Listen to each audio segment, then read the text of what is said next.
The Galactic Council chambers buzzed with the kind of excitement you'd expect from a government office processing tax returns. Which is to say, not much. Ambassador Krenk of the Zephyrian Empire stood at the central podium, his tentacles adjusting his ceremonial sash with all the enthusiasm of someone reading a grocery list. "Order, order," Krenk droned, his voice carrying that special blend of boredom and self-importance that only career bureaucrats could master. "We are gathered today to formally declare the human homeworld of Earth a lost world under Galactic Statute 47B. In the human delegation section, and by section I mean the single chair that hadn't been repossessed yet, Admiral Torres shot to his feet. The man looked like he'd been fighting this battle for decades, which he had, and losing it for just as long, which he also had. "This is preposterous," Torres shouted, his voice echoing in the mostly empty chamber. 50 years of radio silence doesn't mean extinction. It could mean anything. Technical difficulties, solar interference, or maybe they just got tired of listening to your council's hold music. A few scattered chuckles rippled through the assembly, mostly from the Andromedans who appreciated good sarcasm when they heard it. Krenk's eye stalk swiveled toward Torres with the kind of look you'd give a persistent door-to-door salesman. "Admiral Torres," Krenk said, somehow managing to make the title sound like an insult, "your species has been silent for half a century. No trade, no diplomacy, no responses to any form of communication. The standard protocol is clear."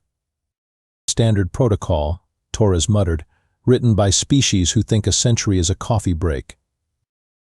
The crystalline representative chimed in, literally, since their species communicated through musical tones. Their translator rendered it as, "The human territories would make excellent mining prospects." "Over my dead body," Torres snapped. "That can be arranged," rumbled the Borcanian delegate, which their translator unhelpfully rendered as exactly what you'd expect from a species that looked like walking tanks. Krenk raised a tentacle for silence. "The motion is simple. Earth has met all criteria for lost world status. No communication for 50 standard years, no response to direct contact attempts, and frankly, but..." Here he paused for what passed as dramatic effect among bureaucrats. "The galaxy has moved on." The vote was swift and predictable. 47 in favor, 1 against guess who, and 3 abstentions from species who were probably napping. Torres slumped in his chair as the official stamp came down with a satisfying thunk that seemed to echo the end of human relevance in galactic affairs. "Earth is hereby declared a lost world," Krenk announced. "Territorial claims will be processed through the usual channels. Mining rights auctions begin next cycle." Torres stood slowly, straightening his uniform with the dignity of someone who'd just watched his entire species get written off by committee. "You're making a mistake," he said quietly. "The only mistake," Krenk replied with oily satisfaction, "was maintaining this charade for so long. Good day, Admiral." As Torres walked out of the chamber, he couldn't help but notice how the various alien delegates were already huddled in groups, no doubt discussing how to divvy up humanity's former territories like kids trading lunch money. The Zephyrians wanted the outer colonies for their trade routes, the crystallines were eyeing the asteroid mining operations, and everyone else was probably just happy to see the humans finally gone. The great irony, of course, was that Torres himself hadn't heard from Earth in years either. But hope, as they say, dies hard, even when it's getting voted out of existence by a committee. 3 days after Earth officially became galactic real estate, the universe decided to throw the mother of all curveballs. Captain Rex Manning was enjoying his morning coffee aboard the exploration vessel Terra's Revenge, yes, but humans had a sense of humor about these things when his communications officer nearly choked on her donut. "Captain," Lieutenant Brooks gasped, pointing at her screen like it had just grown tentacles, "you need to see this." Manning ambled over with the casual pace of someone who'd seen enough deep space anomalies to stock a gift shop. "What have we got?" "Another Andromedan's probe." "Crystalline survey drone?" "No, sir," Brooks whispered. "It's human." That got Manning's attention. He leaned over her shoulder and immediately understood why she looked like she'd seen a ghost. Floating in Earth's orbit was a ship that was unmistakably human in design, but unlike anything in their databases. It was sleek where human ships were boxy, elegant where they were practical, and roughly 3 times larger than anything humanity had ever built. "Well," Manning said after a long pause, "that's new." The ship's hull bore markings that were clearly human script, but the design aesthetic was all wrong. It looked like someone had taken human engineering, fed it through an alien filter, and somehow made it better. The name etched along its side read Stellar Phoenix in letters that seemed to shimmer with their own light. "Sir," called out the tactical officer, "they're hailing us." On screen, Manning ordered, then immediately regretted the command because nothing could have prepared him for what appeared. The face looking back at them was definitely human, but there was something different about her. Commander Luna Vasquez, according to the name tag on her uniform, had the kind of bearing that suggested she'd been in command for a very long time and had gotten very good at it. Her uniform was clearly human military, but with modifications that spoke of years of practical innovation. "Greetings, Terra's Revenge," Vasquez said with a smile that somehow managed to be both warm and slightly predatory. "Permission to come aboard. We have quite a story to tell." Manning blinked. According to our records, there shouldn't be any human ships out here. Especially not ones that look like they were designed by someone who actually knew what they were doing." Vasquez laughed, a sound that held years of private jokes. "Captain Manning, we're the crew of the colony ship New Horizons. We left Earth 87 years ago to establish a settlement in the Kepler system. And before you ask, yes, we know we're a bit overdue for our check-in call." "A bit overdue?" Manning sputtered. The New Horizons was declared lost with all hands 60 years ago. "Well," Vasquez said, examining her fingernails with theatrical nonchalance, "we prefer the term fashionably late. As for lost with all hands, I'd say we found ourselves quite nicely, thank you." The sheer audacity of the statement left Manning speechless for a moment. Here was a woman claiming to represent a colony that had vanished before he was born, flying a ship that shouldn't exist, acting like missing for 60 years was a minor scheduling conflict. "Commander," Manning said slowly, "where exactly have you been?" "Building a civilization," Vasquez replied matter-of-factly. "Making friends, influencing people, the usual colonial activities. Though I have to say, we're a bit surprised to find Earth so quiet. Last we checked, you folks couldn't shut up about quarterly trade reports and compliance protocols." Manning exchanged glances with his crew. "Commander, Earth's been declared a lost world. No communication for 50 years. The Galactic Council just voted to open it up for colonization 3 days ago." Vasquez's eyebrows shot up so fast Manning was surprised they didn't achieve orbit. "They did what now?" "The Galactic Council." "Oh, I know who they are," Vasquez interrupted, her smile taking on a distinctly dangerous edge. "We've heard all about their little bureaucracy from some of our new neighbors. The question is, what gave them the bright idea that they could just write off Earth?" "No communication," Manning repeated helplessly. 50 years of radio silence. "Radio silence," Vasquez mused. "How delightfully primitive. Captain Manning, I think it's time we had a little chat with the folks downstairs. Something tells me there's been a significant miscommunication." As the Stellar Phoenix moved into Earth's atmosphere with technology that made human ships look like wooden boats, Manning couldn't help but wonder if the galaxy's biggest surprise was just getting started. The landing zone outside New Geneva, formerly Geneva, because apparently humanity had developed a flair for the dramatic during their communication hiatus, buzzed with the kind of nervous energy typically reserved for dates and tax audits. Mayor Pete Kowalski stood at the landing pad, adjusting his tie for the 15th time and wondering how exactly one greeted long-lost colonists who'd just returned in a ship that belonged in a science fiction movie. The Stellar Phoenix settled onto the landing pad with the grace of a ballet dancer, which was unsettling given that most human ships landed with all the elegance of a dropped piano. As the airlock cycled open, Commander Vasquez emerged looking like she'd stepped out of a recruitment poster for Advanced Space Civilization Monthly. "Mayor Kowalski, I presume?" Vasquez extended her hand with the kind of confidence that suggested she'd done this sort of thing before. "That's me," Kowalski replied, shaking her hand and trying not to stare at her uniform, which looked like someone had taken regular military gear and upgraded it with technology from the future. "Welcome back to Earth. Though I have to admit we weren't expecting you." "Funny thing about that," Vasquez said, looking around at the clearly thriving city with its bustling markets and cheerful citizens going about their daily business. "We weren't expecting to find Earth quite so, not dead." Dr. Neville Cranston chose that moment to arrive, jogging up to the group with the kind of frantic energy that suggested either excitement or a serious caffeine problem. Probably both.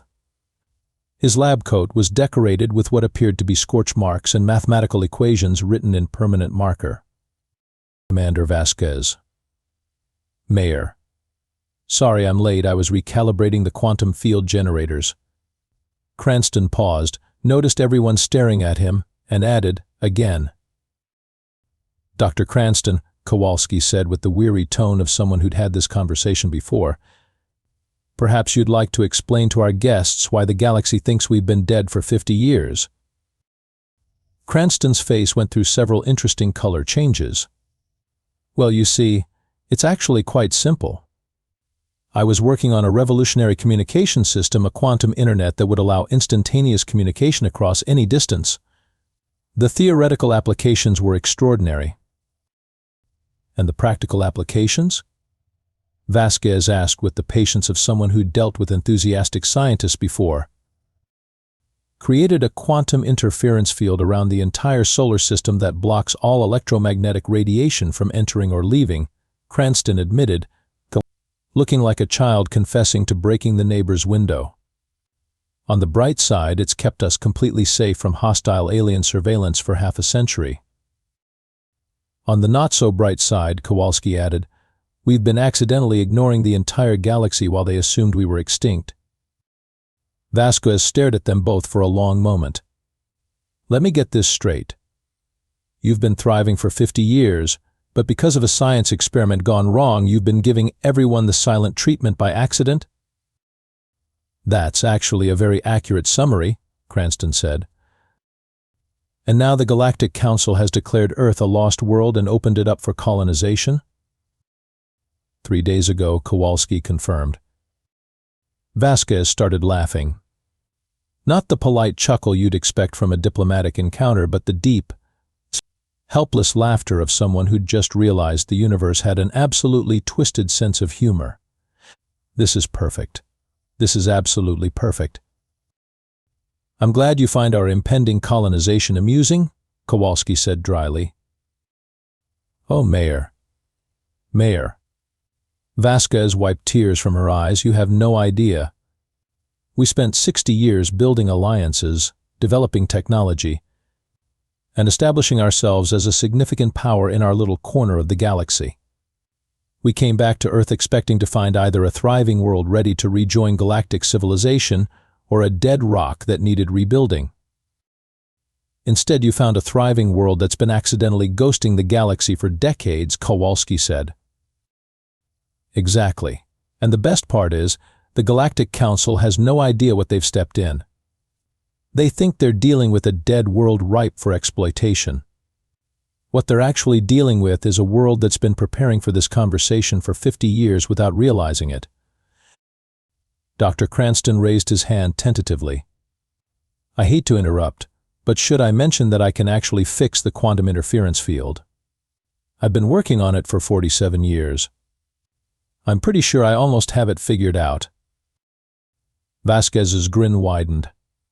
"Doctor, I think you should hold off on that for just a little while longer. Something tells me the timing couldn't be more perfect." As they headed toward the mayor's office for what promised to be the most interesting briefing in human history, none of them noticed the small fleet of alien ships taking position just outside the solar system, waiting for their official assessment orders from the Galactic Council. The news hit the Galactic Council chambers like a photon torpedo through a soap bubble. Ambassador Crank stood in his private office, staring at the communication from Captain Manning with the kind of expression typically reserved for tax bills and medical diagnoses. His assistant, a nervous betazoid named Quirk, hovered nearby with a stack of increasingly urgent messages. "Let me understand this correctly," Crank said slowly, his tentacles twitching with barely contained panic. "Earth is not only not dead, but they've been thriving for 50 years, and now they have returning colonists with advanced technology and mysterious allies?" "That appears to be the situation, sir," Quirk replied, consulting his datapad. "Also, the Crystalline Syndicate is demanding an immediate refund on their mining rights purchase. The Borcanian Empire wants to know who's responsible for this clerical error. And the Andromedans are laughing so hard they're having trouble maintaining stable orbit." Crank's office door chimed, and Admiral Torres walked in without waiting for permission. The human looked remarkably different from the defeated figure who'd left the chambers 3 days ago. He'd apparently found time to get a haircut, press his uniform, and acquire the kind of smile that suggested he'd been saving up really good comebacks for a very long time. "Admiral Torres," Crank said weakly, "I suppose you've heard the news." "Oh, I've heard more than news," Torres replied, settling into the chair across from Crank's desk without invitation. "I've been in contact with Commander Vasquez. Fascinating woman. Did you know the New Horizons colonists have spent the last 60 years establishing trade relationships with 17 different species that aren't part of your council?" "Impossible," Crank sputtered. "We have comprehensive star charts. There are no significant civilizations in that sector." "Ah, but you see, that's the beauty of it," Torres said, leaning back in his chair like a man who'd just won the galactic lottery. "Your star charts are based on what species want to be found by the Council. Turns out there's a whole other universe of civilizations who prefer to keep their distance from galactic bureaucracy. Can't imagine why." Quirk's datapad chimed with another urgent message. "Sir, the Zephyrian High Command is requesting an immediate explanation for why you sold Earth territorial access to 3 different species." "You sold our territory to 3 different buyers?" Torres asked with the kind of delighted amazement usually reserved for watching particularly spectacular disasters. "It was standard procedure." Crank protested. "Lost worlds are divided by resource type.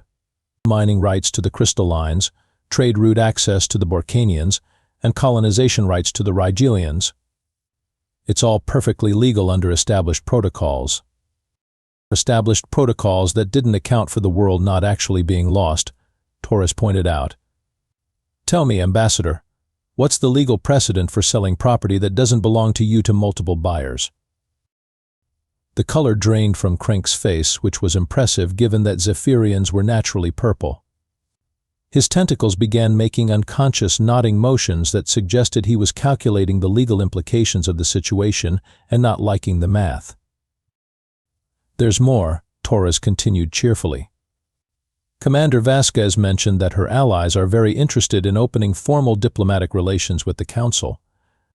Apparently, they've been monitoring your activities for some time and have developed some strong opinions about your expansion policies." "What kind of opinions?" Crank asked in a voice that suggested he already knew he wouldn't like the answer. "The kind that come with heavily armed fleets and a deep appreciation for irony," Torres replied. "Seems they're not fans of the whole declare worlds lost and divide up the territory approach to galactic governance." Quirk's datapad was now chiming continuously. "Sir, we're receiving formal complaints from 43 council members about the Earth situation. Also, the Galactic Treasury is requesting immediate clarification on the legal status of the mining rights payments.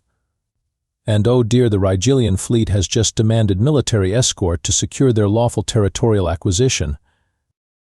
"Military escort," Crank squeaked. 12 dreadnoughts, sir. They're requesting permission to enter Earth's solar system to begin pacification operations within the next standard cycle." Torres stood up, straightening his uniform with theatrical precision. "Well, Ambassador, this has been delightful, but I have a briefing to attend. Something about coordinating humanity's response to what I believe the military types call an act of war." "Act of war?"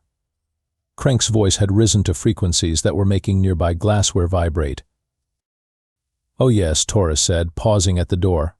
"Sending military ships to invade the sovereign territory of a species that never actually ceded that territory? I believe that's textbook aggression under your own galactic charter.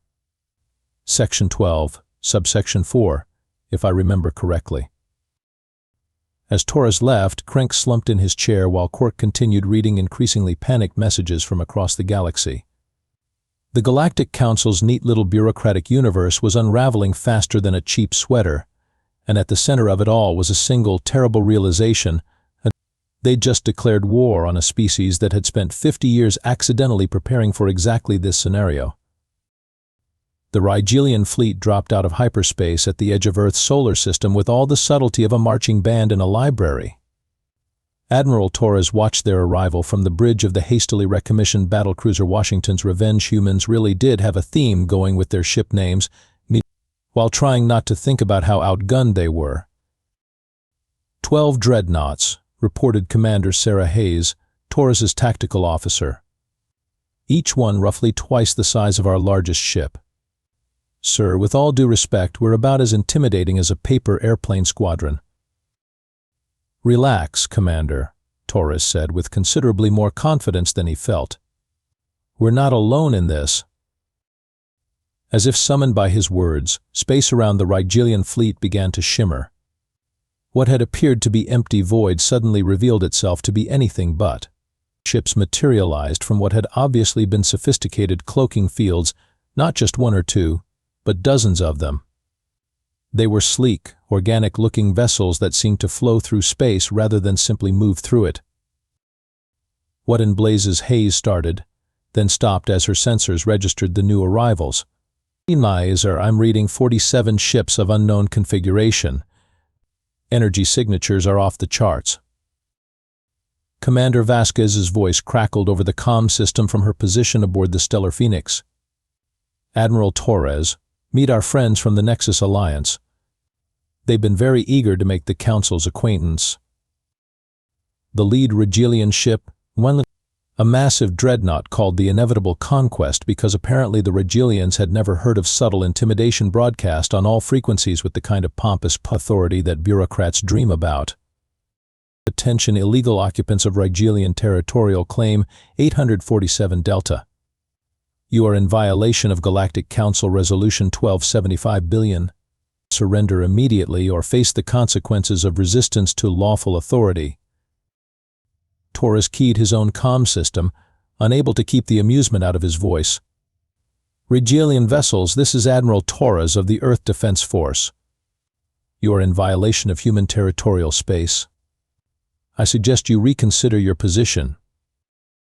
Admiral Torres, came the reply, dripping with condescension. According to Council records, humanity lacks the military capability to enforce territorial claims. Stand down immediately. Funny thing about records, Torres said. They're only as good as the information they're based on. Commander Vasquez, would you care to demonstrate? What happened next would go down in galactic military history as either the most spectacular display of technological superiority or the most expensive fireworks show ever recorded, depending on your perspective.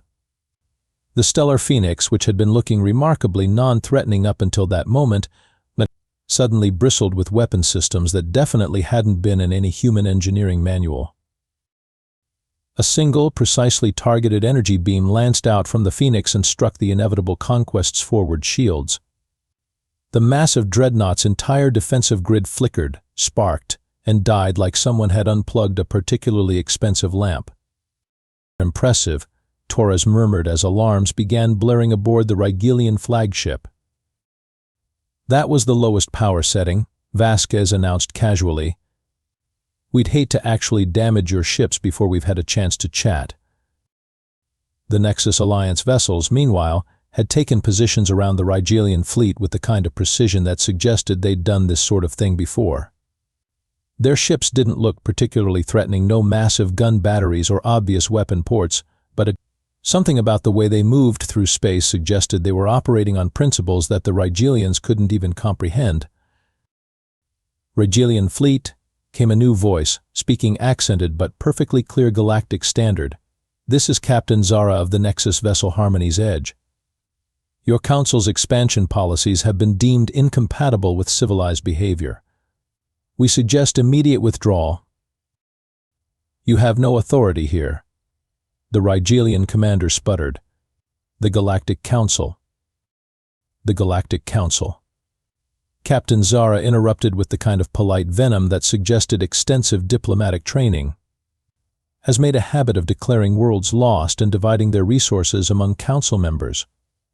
This behavior has been noted by 17 non-aligned civilizations who find it disturbingly familiar." Torres found himself grinning. "Commander, I think our new friends have been doing their homework on Council expansion policies." Indeed, Vasquez's voice held a note of satisfaction. "The Nexus Alliance has been monitoring Council activities for some time. They're particularly interested in species that develop a pattern of declaring worlds lost immediately before claiming territorial rights." The Rigelian fleet commander's voice had risen to near panic levels. "This is unprecedented. The Council will hear of this." "Oh, they already have," Torres said cheerfully. "I took the liberty of broadcasting this entire conversation on all Council diplomatic frequencies. I imagine Ambassador Krenk is having quite the afternoon." As if on cue, a priority transmission burst through from the Council chambers. Krenk's voice, strained to the breaking point, crackled over the emergency frequency. "All Rigelian forces, this is Ambassador Krenk with emergency orders from the Council Executive Committee. You are to withdraw immediately and return to Rigelian space pending a full diplomatic review of the territorial situation." "But our lawful claim?" "Your lawful claim is being disputed by 17 allied civilizations with combined military capabilities that make our entire fleet look like a scout squadron," Krenk snapped. "Withdraw now, or explain to your families why you started the first galactic war in 4 centuries over a clerical error." The Rigelian fleet's withdrawal was considerably less impressive than their arrival. As the dreadnoughts limped away with their shields flickering and their pride in tatters, Torres couldn't help but feel that humanity had just announced its return to galactic politics in the most spectacular way possible. 6 months later, Admiral Torres stood in what had once been Ambassador Krenk's executive office, reviewing the latest reports with the kind of satisfaction that comes from watching bureaucrats scramble to fix their own mistakes. The nameplate on the desk now read Director of Lost World Recovery, and Torres had to admit it had a nice ring to it. The irony wasn't lost on him that the Galactic Council's attempt to write off humanity had resulted in the most significant political upheaval in centuries. The Council chambers, which had once buzzed with the quiet efficiency of established bureaucracy, now hummed with the frantic energy of an organization trying to reinvent itself before someone else did it for them. Commander Vasquez knocked on his door frame, a gesture that was purely ceremonial since the door itself had been removed to accommodate her species' diplomatic protocols. She'd been appointed as Earth's special ambassador for non-aligned relations, a position that hadn't existed 6 months ago but was now considered the most important diplomatic post in the Council. "Morning, Director," she said, settling into the chair that had once been reserved for Krenk's more important visitors. "How's the Lost World business treating you?" "Can't complain," Torres replied, gesturing to the stack of reports on his desk. "We've located 14 other lost human colonies in the past month alone. Turns out declaring worlds lost is much easier than actually checking whether they're lost." "Shocking," Vasquez said dryly. "Any interesting discoveries?" "The colony on Kepler 442 billion has apparently been running a thriving agricultural export business with 12 different systems for 30 years. The Cygnus settlement developed some kind of revolutionary medical technology and has been quietly curing diseases that the Council's medical establishment had written off as incurable. Oh, and the mining colony in the Vega system has been sitting on the largest known deposits of quantum crystals in the galaxy.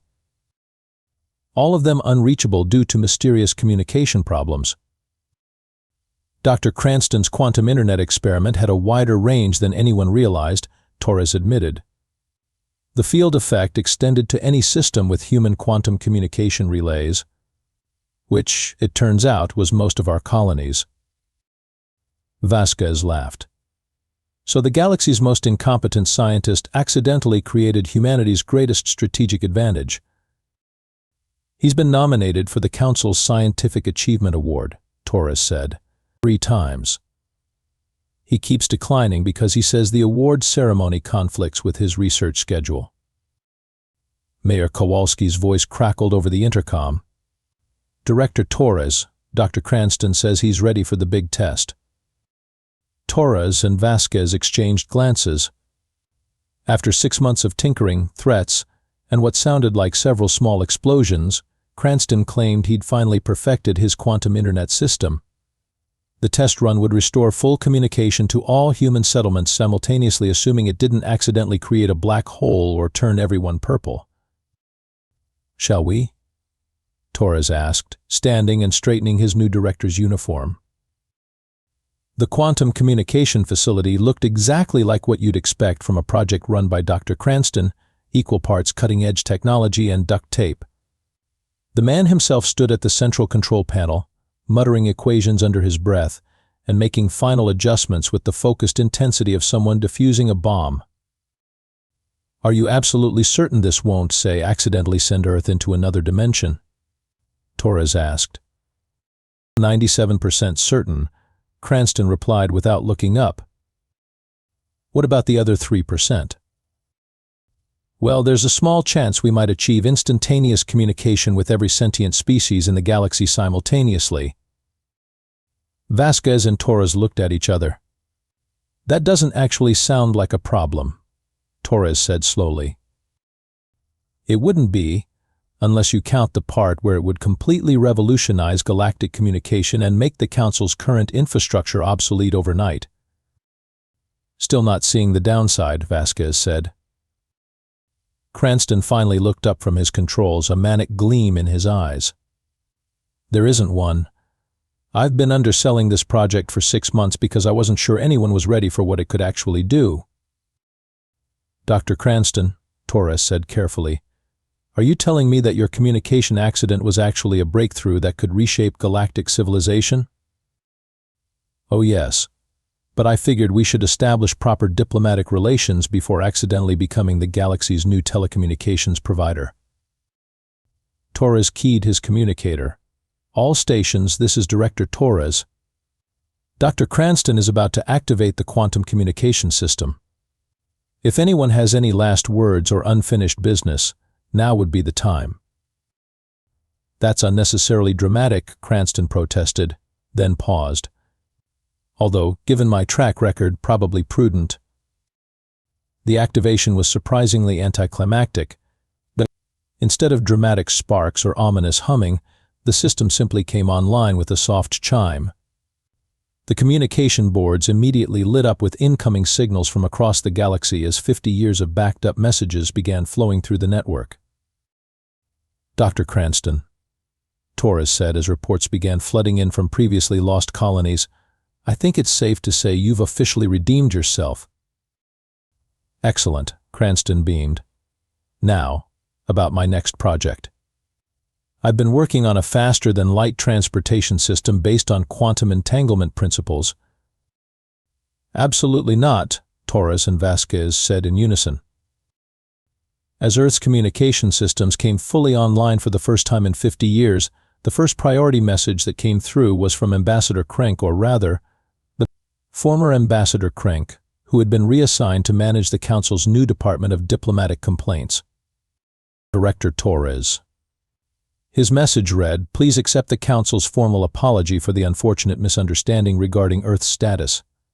Also, could you please ask Dr. Cranston if his quantum communication system is available for licensing? The Council's current network appears to be experiencing some reliability issues." Torres deleted the message without responding. Some apologies, he figured, could wait another 50 years. Meanwhile, in the new Geneva mayor's office, Pete Kowalski sat behind his desk enjoying a cup of Earth's finest coffee, which had indeed become the galaxy's most sought-after commodity, and reviewing the latest trade agreements. Earth wasn't just back in galactic politics, It was rapidly becoming the hub of a new kind of diplomatic order based on actual communication rather than bureaucratic assumption. The flag flying over the Galactic Council chambers now bore Earth's blue and green alongside the symbols of 17 other worlds that had chosen cooperation over conquest. It was, Torres reflected, exactly the kind of outcome that happened when the universe decided to teach bureaucrats the difference between being in charge and being in control. And somewhere in his laboratory, Dr. Cranston continued working on projects that would either revolutionize galactic civilization or accidentally create pocket dimensions. Given his track record, both outcomes seemed equally likely. The galaxy, as it turned out, was a much more interesting place when humans were awake to participate in it.